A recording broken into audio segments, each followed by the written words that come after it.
Artist છું. આ તમે મને બુક કરી હતી ને અને બ્રાઇડલ રેડી છે ને, પછી તમે લેટ કરશો એ મને બિલકુલ નહીં ચાલે. મારે બીજે પણ કેટલે બધે જવાનું હોય છે.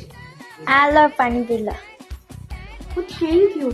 હા, પણ હવે બ્રાઇડલને તમે બોલાવી લો, કારણ કે પછી મને બિલકુલ છે ને મોડું થઈ જાય, ચાલશે નહીં. અને તમે જે ડિઝાઇન બુક કરેલી ને તે જ પાડવામાં આવશે. પછી મને બીજા બધા કચકચ કરે ને તો બિલકુલ નહીં ફાવે. આ નાની છોકરીને પણ મૂકવાની છે મહેંદી, એના અલગથી ચાર્જ થશે. હા, પછી તમે એમ બ્રાઇડલમાં ગણશો તે નહીં ચાલે.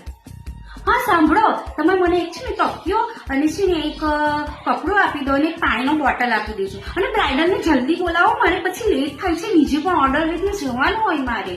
ચલો તો હું હવે જઉં છું અને તમે મારું પેમેન્ટ કરી દો. તમને મારી મહેંદી ગમી કે નહીં? હા સારા લાગે, પણ થોડા ઓછા કરી દેજો. અરે ઓછા તો હું હોય, તમને બુકિંગ વખતે જે કીધું તું, તમે જે ડિઝાઇન કીધી તે જ અમે મૂકી છે. હવે પૈસા તો એ રીતે પણ કઈ નહીં. હવે તમે મારા કાયમના કસ્ટમર છો તો 200 રૂપિયા ઓછા આપજો, બીજું તો શું. અને તમે મને ચા પાણી કરાયા, જમવાનું જમાડ્યું, તો હવે એટલા ઓછા લઈ લઉં છું. પણ છે ને પેલી નાની છોકરીને મૂકી દે મહેંદી, એના પણ એડ કરી દેજો અંદર 300 રૂપિયા. અને મારે આવા જવાનું ભાડું થાય ને એટલે એ આપી દેજો. હા ને, ચાલો કઈ નહીં, હવે હું જઉં છું. હા ને, અને બીજી વખત કોઈને મહેંદી પાડવાની હોય તો મારો કોન્ટેક્ટ કરજો ને બીજા બધા આજુબાજુ વાળાને કહેજો કે હું સરસ મહેંદી મૂકું છું અને પ્રાઇસ પણ મારી કામ કરતા તો ઓછી જ છે. હા ને.